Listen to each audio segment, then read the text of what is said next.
there, welcome. It is good to have you with me. I think this is probably one of the most important topics we can cover when it comes to iridology, simply because there is so much misinformation out there. Some of it's being actively taught, some of it is, we're trying to squash most of it, right? We're trying to get rid of it. But as long as there is inaccurate information out there, iridology will never gain a footing as a solid science. And so this is so, so important. I'm so glad you're with me. And yeah, I'd love to have interaction as we get moving through this. We're going to start out with the very first, most prevalent myth that's out there, and that is the owl story. You've probably heard it. If you have, let me know in the chat box. Just raise your hand and let me know you've heard this. The story of Ignaz van Petzele, who was an 11-year-old boy, caught or somehow trapped an owl that had a broken wing or leg or something. Some part of him was broken. And it says, the story goes that Ignaz, in handling this owl and in catching this injured owl, noticed a black line in the owl's iris. And as he took this owl home and he nursed it back to health, and as he nursed it back to health, this black line apparently supposedly disappeared. And so we have a lot of challenges with this story because he was an 11-year-old boy, and I'm not saying he was lying. I'm just saying, how accurate could the story have been? He had no way to actually record what he saw. There's no photographic evidence, and it's never been replicated since then. So knowing that, this is from Bill Cardona, who is my constitutional iridology instructor. Modern iridology can't explain the owl story. Van Petzele's story from a very long time ago has not been reproduced. So it is just a waste of time to repeat it. It just creates confusion. Critical thinking is required when we're applied to any topic. Totally agree with that. Bill continues, if you look at a picture of an owl's eyes or most any animal, the structure of the iris is different from humans. There is no anterior stroma, just a smooth posterior leaf without individual strands of fiber. So it is structurally impossible to have such an event. Interesting. So I want you to hold that thought, that if you've followed the owl story and you've believed it, it's maybe time to put it to rest. My name is Judith Cobb, and I am a level 3 certified instructor with IPA, the International Iridology Practitioners Association. There are only 10 level 3 instructors in the world so far, so that's pretty cool that I'm one of them. I was one of the first 3. I've been involved in holistic healing since 1979. That's when I started getting into it for serious. I had dabbled in it in high school, although being from a medical model family, the dabbling was limited to trying to improve our diet by making whole grain bread from scratch and things like that. And so, but as I got into university and got out on my own, I was able to really begin exploring this. I got into holistic health because I had health problems when I was 20 and 19-ish. And the medical world couldn't offer me any solutions. It was like they just didn't even care. And it was meeting the fellow who I married and his mom, who was a herbalist, that actually got me straightened out and got my health moving in the right direction. Over all of these years, since 1980, since I really started diving into this deep and professionally, I've written books on herbs and pregnancy and iridology and biokinesiology. They're all self-published and they're all out of print right now, except for the textbook for dynamic iridology. And I've developed and taught many courses, again, herbal courses on the practical use of herbs, biokinesiology and color therapy courses. I was a certified prenatal educator for a few years, so I taught prenatal classes. That was a ton of fun. I still love doing the prenatal and pregnancy and fertility work. And of course, dynamic iridology is my baby right now. It's the one that I'm just loving teaching so much. So stay with me till the end of today's workshop if you want to learn more about the dynamic iridology course. We just had a group start just last week, so it's not too late to hop in on that one if you want to really get in there and get serious about it. I am also a nutrition professional. I'm affiliated with these two professional nutrition associations here in Canada, and I am a professional herbalist as well. All right, so let's start busting myths, shall we? I would love to see in the chat box if you have any things that you've heard that you're wondering, is this true? Okay, because there may be time for us to if I'm not going to hit that myth in my slides, there might be time for us to discuss it. So let me know in the chat box if there's any things that you're wondering, is this really true about iridology? And we'll see what we can do with that. All right, so you will hear people say that they can see the changes in their eyes, they can monitor the changes in their eyes. These are my husband's eyes. And so first one taken at age 42, second one taken at age 65. I could actually put up photos. We just did photos of him yesterday, and he is now 71. And when we look at his eyes, and you look at these images, and you look at that age span, 23 years difference, what do you see that is different here? What do you see? And we're a very small group, so I'm going to rely on everybody who's here to really be interactive with me. People don't think that this is the sexy topic, but it is a critical topic, just saying. Okay, so what do you see? What do you see? You know, so many people claim their eye color changes. Yeah, Christina's saying less yellow. So many people say the eye color changes when they do things.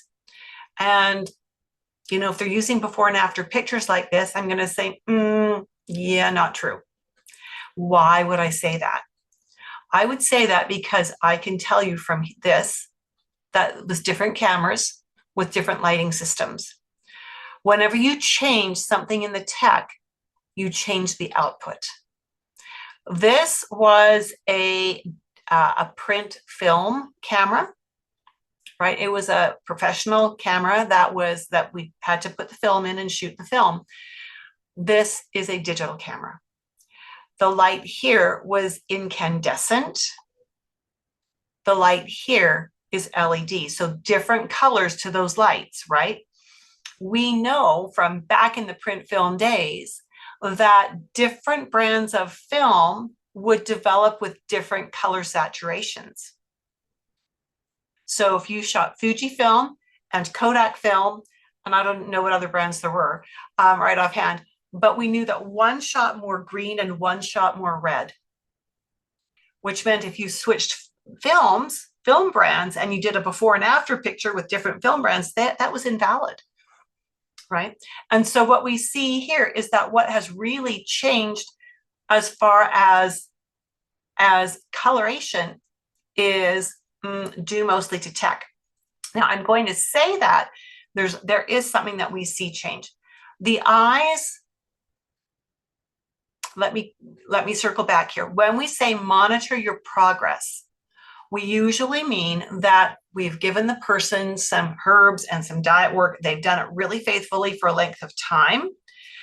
And that we're going to see things disappear from their eyes. We're going to see the colors change in their eyes. Again, we talked about how different colors, you see the skin color, you can see even the sclera color is very, very different. So we know that the overall color changes are because of the tech.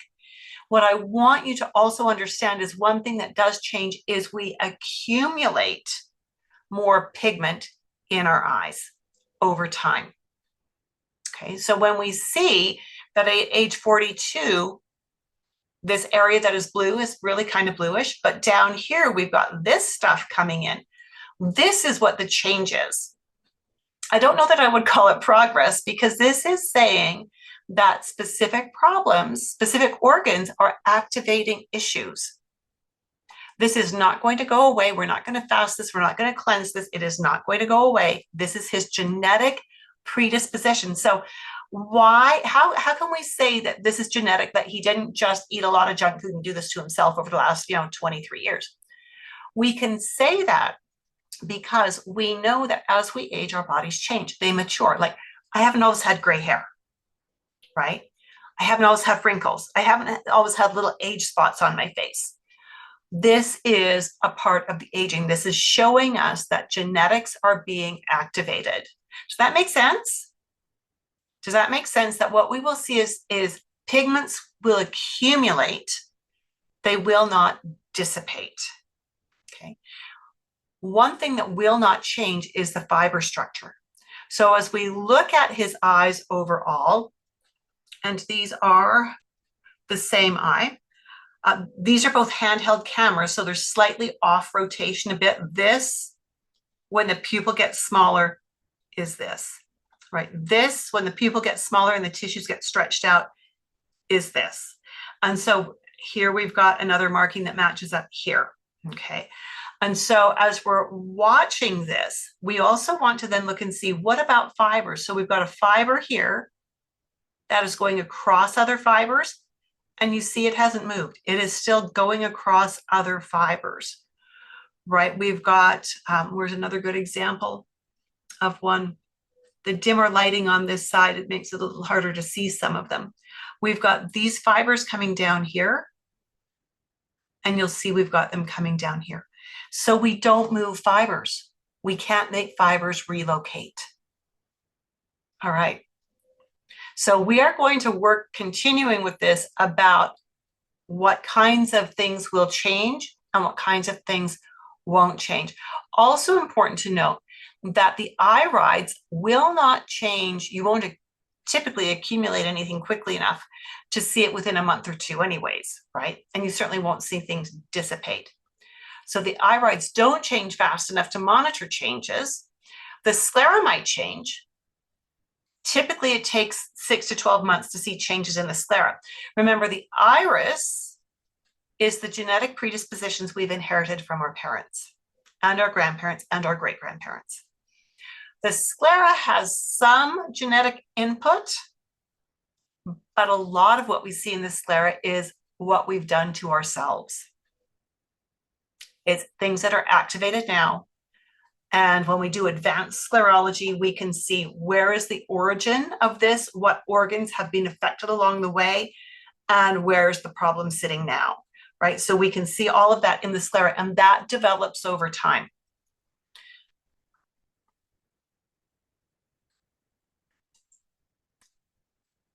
I've also heard the myth that you can see indications of surgeries and you can see healing lines, that the body will put extra fibers into the eyes as the body is healing. Now, this is a very personal story. These are my eyes. And these were all taken with the same camera, and I'll explain why things are they look a little different from the ones earlier on to the ones later on in just a moment. I got a new camera in 2017 and I was playing with it, and I got these really great photos of my eyes. And I want you to focus on this area right here. This area on the Jensen map correlates to the arm. So we're looking specifically at the left arm. Now that's a really important thing, because in March of 2019, on March 12th to be specific, I slipped on some ice and I broke my wrist in 2 places. And it required surgery and the insertion of 2 metal plates in my wrist because I broke 2 separate bones. So I'm now semi-bionic. Well, maybe not quite. But you'll notice that from before the break till after the break, and this is only 5 days after the break, and after the surgery, so a double surgery, a 3-hour surgery to rebuild my wrist, right? There's no difference. There is no indication here that I broke my wrist. I've heard people say a black line will appear and it will stay there. And if you've had surgery, you're going to see a black line that stays there. There's nothing there. Well, let's just add to the story a little bit. On Mother's Day 2019, so 10 weeks after March 12th, I slipped on the stairs at my son's house and landed on my elbow and broke my olecranon. Look that one up. I had to look it up to find out what it was. It was my elbow. On the left arm, no less. So this left arm had been deeply traumatized twice. And I ended up in surgery again, this time to install pins and wires to hold the olecranon onto the bone so that it could heal properly. Right. But again, I look at the arm area and I don't see a black line. I don't see anything that's different from here or from here. It's all the same. And then I decided, well, maybe something will show up later. And it didn't. So on August 5th. So why are these different? I don't handle general anesthetic very well. I don't know that many people do. I spend the first 3 days after general anesthetic feeling like a Mack truck hit me. Seriously, the only thing I can keep down is mashed potatoes and gravy for those 3 days. It's really, really kind of sad in a kind of humorous way. And so the fact that I remembered, a few days after the second surgery to even take photos, but didn't check my camera settings, yeah, I'm going to forgive myself for that one. And then again, I took these photos for another purpose and I thought, oh, I should just pop them in here. So they were taken for another purpose, so on slightly different settings. So at any rate, healing lines don't happen. When you've had a break or a surgery, it is not going to show up in the eye because it hasn't affected your genetic structure. We might see specific kinds of indicators in the sclera, but because this break wasn't one that had a significant impact on my overall body, like it wasn't removing a big body part, it wasn't something that was going to change my chemistry for the long term, even surgical markings are not showing up in the sclera. I think that also has to do in part with the fact that with that first break, as soon as I could stomach supplements, I started sucking down things to help with bone integrity and bone healing. I started doing color therapy on my arm. I, of course, did all my physio exercises just absolutely like perfectly, like A++. I did ionic foot baths to generate more energy in my body to help my arm heal better as well. And that happened after both of these breaks. After the first break, my physiotherapist said, well, you'll be lucky to regain, maybe 80 or 90% of your usage of that wrist. And for flexibility, you'll be lucky to gain like 70%. On the elbow, he said, you'll be lucky to regain 70% of your arm, period. And I've regained 99%. Seriously, it is totally back. Full flexibility, full range of motion, full strength, not an issue. Just goes to show you that listen to your physio and take your supplements, right? Okay, so no healing lines. Surgery does not create a mark in the eye because surgery does not change your genetic structure. Does anesthetic residue show up in the iris? I don't think so. I don't see what I would consider to be anything like that. That again would be from a toxic exposure. So that would be like saying, and we're going to talk about this in a few minutes, Christina, this is a great question. People often will say these kinds of spots in the eye or this means toxic exposure. They do not. They do not. And so anesthetic residue doesn't show up in the iris either because, again, it's not affecting your genetic structure. 90 to 95% of what we see in the iris is genetic, right? So we're not going to see anesthetics showing up there. And actually, that leads us right to this next question, and that is the concept of where do pigments, extra pigments, come from as they develop in the eye, and can we get rid of them? Because there are a lot of people that say that when we have these extra pigments, whether it's like this yellow or orange, depending on your camera, or this very dark purple stuff in here, that say that that is from toxic exposure. And that if you do a cleanse, you're going to take all of that out of the eye. That is not true at all. This, again, is all about genetics. It's all about let me rephrase that. It's more about epigenetics. It's about which epigenes have been triggered. And it almost doesn't matter what has triggered them. It can be diet, because you can have a gene that if you trigger that epigene, you have a positive response. And if you trigger it in a different, or if you don't trigger it, you have a negative response. There's somewhere the not triggering is the positive and the yes triggering is the negative, right? So the epigenes, and sometimes it triggers a positive thing in one way and a negative thing in another way by triggering an epigene. So when we see these toxins, let me rephrase that, wash my mouth out with soap. When we see these pigments, that is an indication of something that epigenetically is being triggered or activated in the body, and we're going to see the results of that eventually, right? This is where knowing what color the pigment is important, because the pigment color teaches us which organ wants to be out of balance, and the placement of the pigment tells us which organs are going to be negatively impacted by it. Okay. Can you make lacunae disappear with cleansing? So let's look right in here. These are closed lacunae. They're closed shapes within the eye, petal or leaf shapes. And so the question is, can you make them disappear with cleansing? The answer is absolutely not.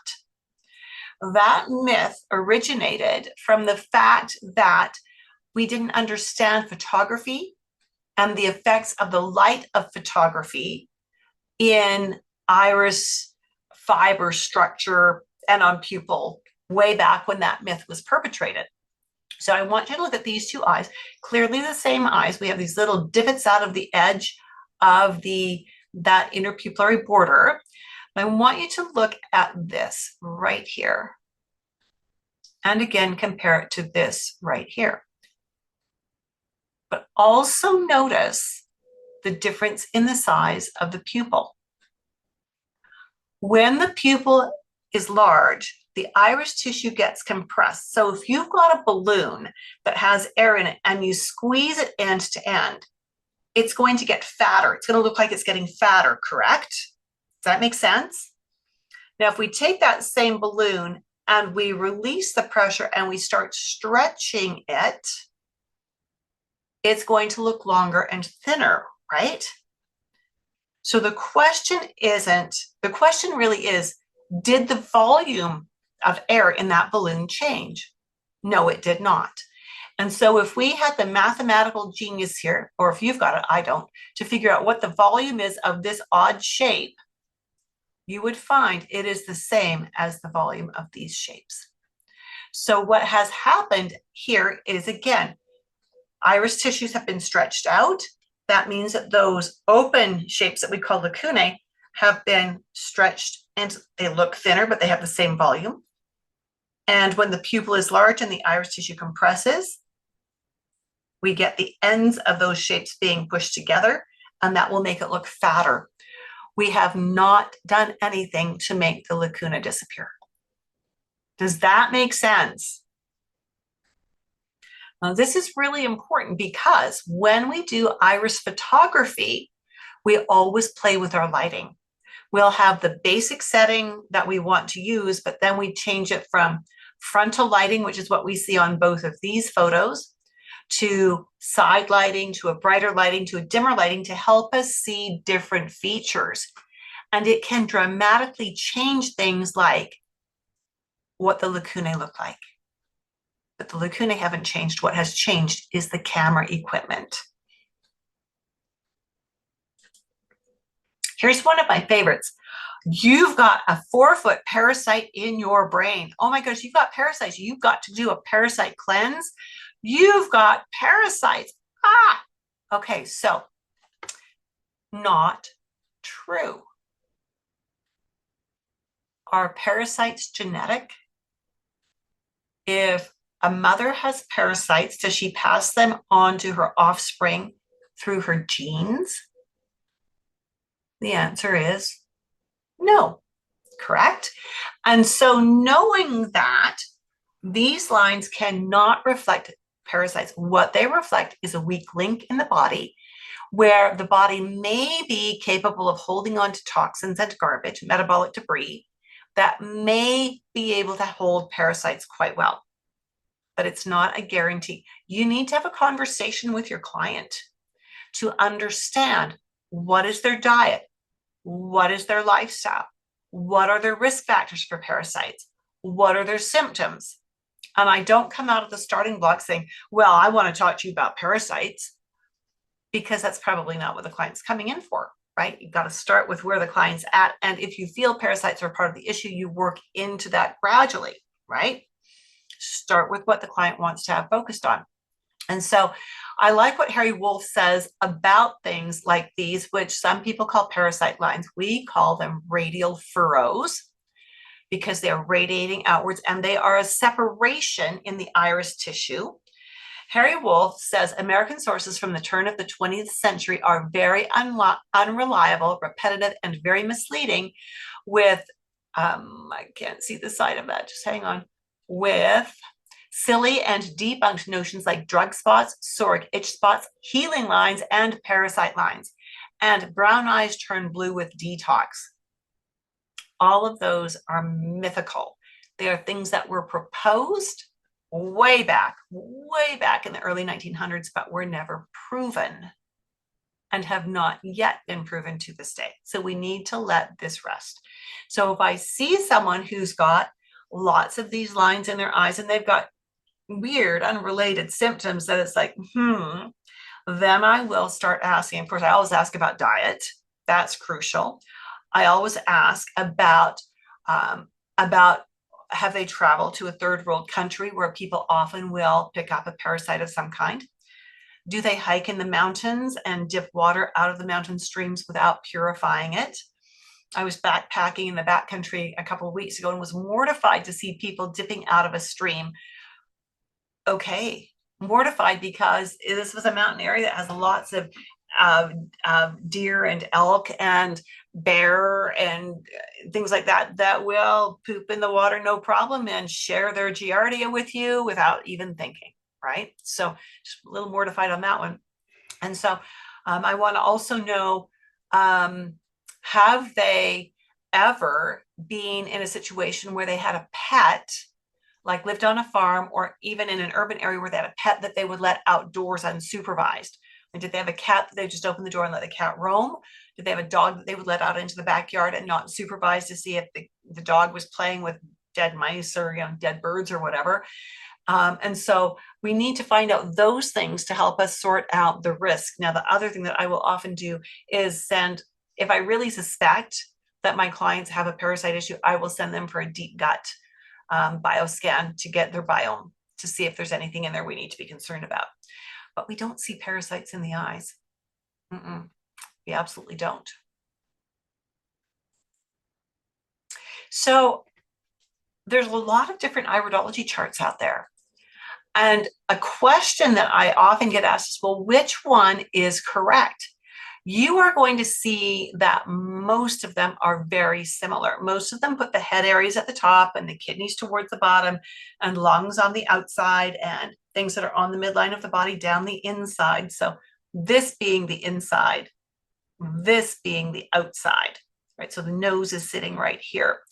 And so what I want you to think about with this is that what matters isn't which chart is correct, because like I said, they're all very similar. It's how you use that chart. If you have a chart that has every area totally filled in with organs and like the pinky finger and the little toe and the earlobe, you're likely going to get caught up in details that are probably irrelevant for 99.9% of your clientele. Okay. And so that's why I like this chart. Yes, I did develop this, but this is based on the work of Bill Caradonna. He created what I consider to be the first constitutional chart.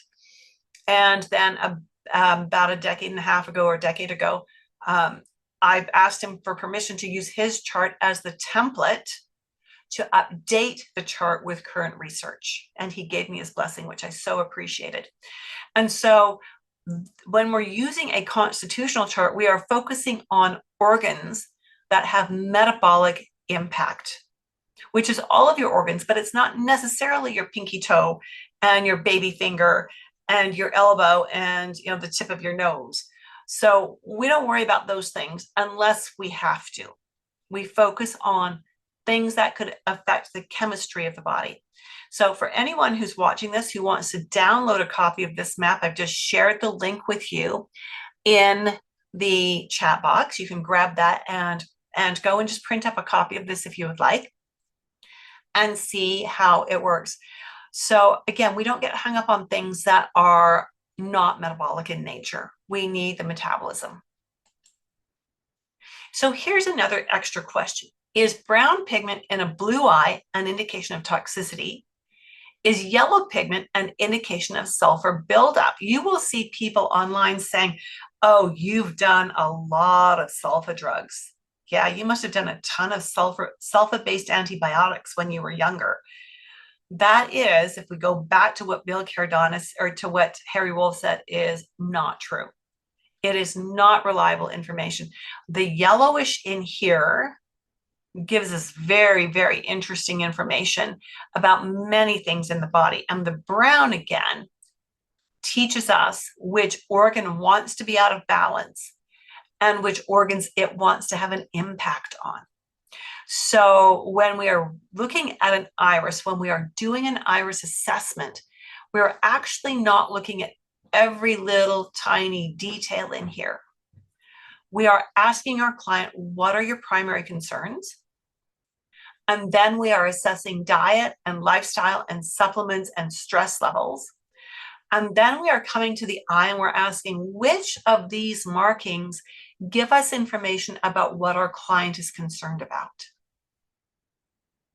So we're going to cherry pick the markings that help us address our client's need right now. And we can use this same eye 6 months from now when those initial problems have been resolved and they're feeling much better. We can just use the same eye photo and we can say, what is the next thing you'd like to work on? Let's peel this onion back a layer at a time. I do like to take iris photos every year and sclera photos every year. And in the iris photos, I'm looking for, has there been pigment accumulating? And in the sclera, I'm looking for any increase in markings or any decrease in markings, any softening in markings that we have. So another question, is white in a blue iris an indication of scarring or stagnant lymph?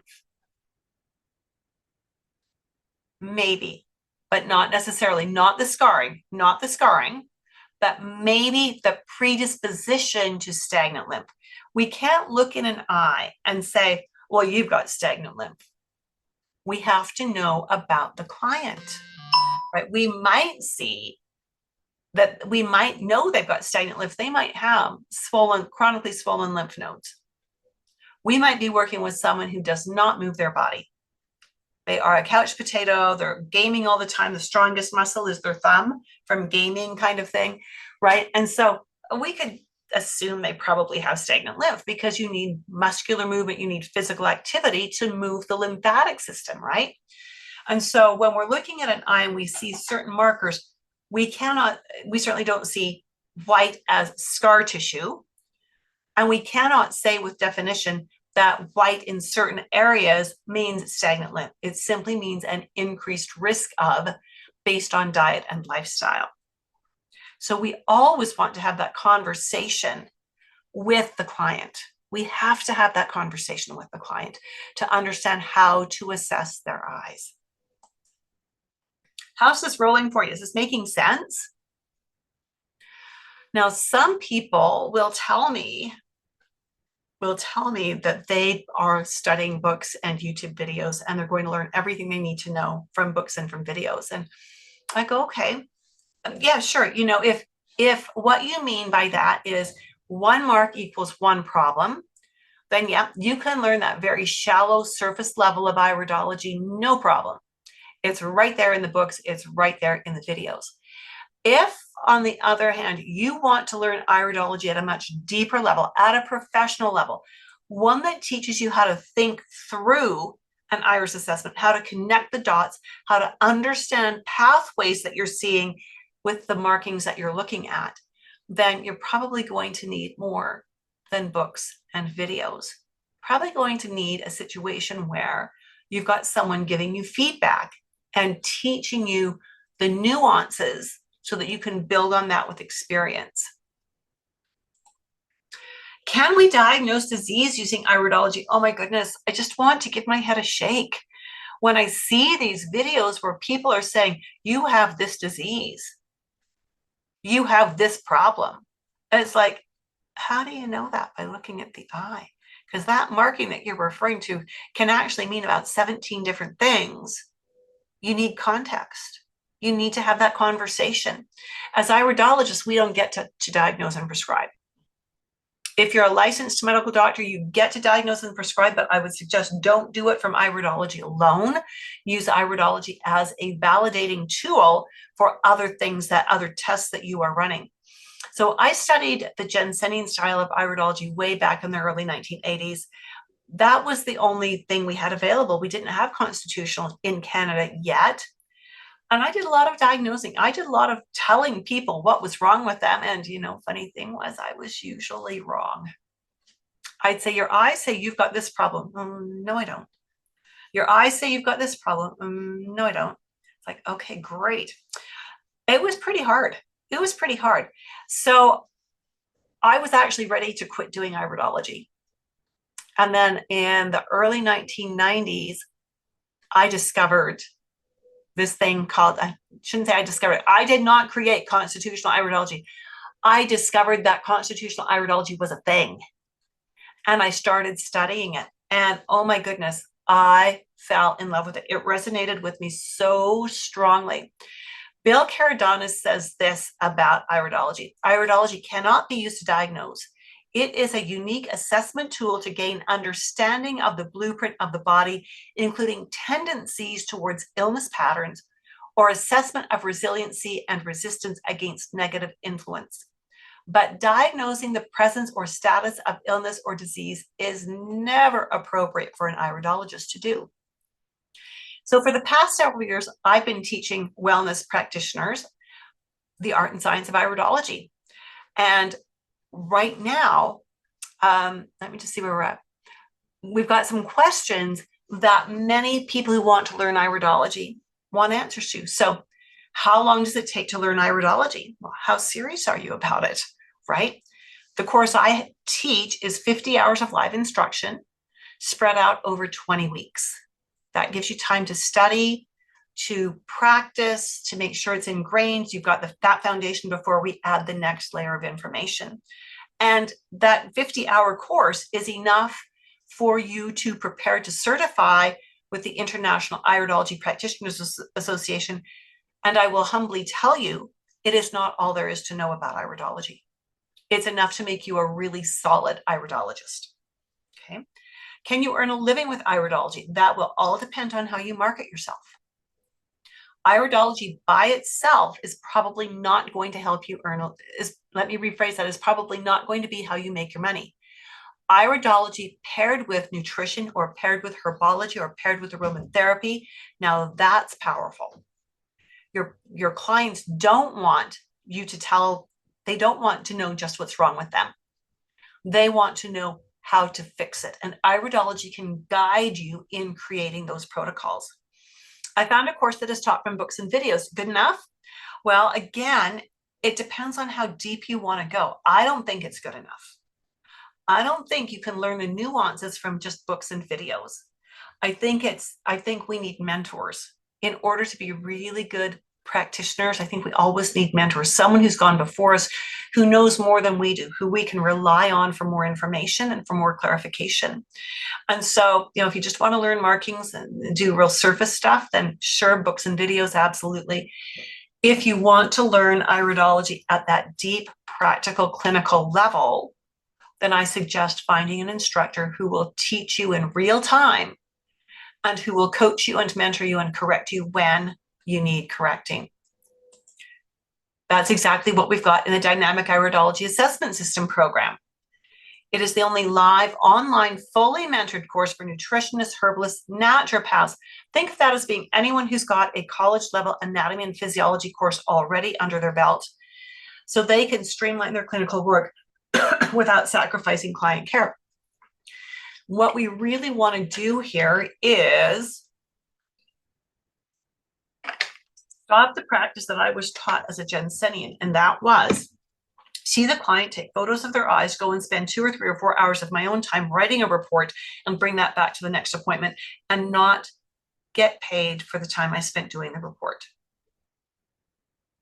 Because I don't know in what book charging for 2 hours but giving 6 in total is a good business model, right? That's a good way to burn out and to die broke. Not that we want to do this to then we're not going to get rich quick here, folks. We are not going to be buying a Mercedes-Benz next week because of our iridology income. But when you do constitutional iridology well, you can do your assessment and your program creation in your paid client session. So you stop working that unpaid overtime, and you are now giving your clients just the right amount of information for them to assimilate and just the right amount of recommendations for them to actually be successful doing these things. So they will get results. If you spent 4 hours writing a report, you're giving your client way too much information. You're developing way too broad and big of a program for them to ever follow successfully. And we really want long-term client retention here. That is so important for the viability of a business. I have clients who started with me back in my Jensen days. I've got clients who've been with me for 45 years, and they are still with me. Bless them for sticking with me through those Jensen years. But they're still with me, right? Because over the years, I've refined things and I've made it so that I give them the right amount of information and they get the results, and then they come back for more. That's what we want here. So for those of you who are new to iridology, maybe you're looking for an iridology course, here we go. We just started a new cohort last week, September 3rd. We've only had one lesson. Pretty easy to get caught up on that. That's not a tough catch up at all. And so what I'm going to suggest is, if you are looking for an iridology course, you can spend a few extra hours in the next couple of weeks getting caught up. I want you to use this link that I am typing into the chat because I forgot to put it in my notes. Made it onto the slide, but not into my notes. How's that for planning? Let me make sure I've got that looking right. No, I don't. There we go. So that's in the chat box, right? And so head on, oh, still got an error in there. Just a minute.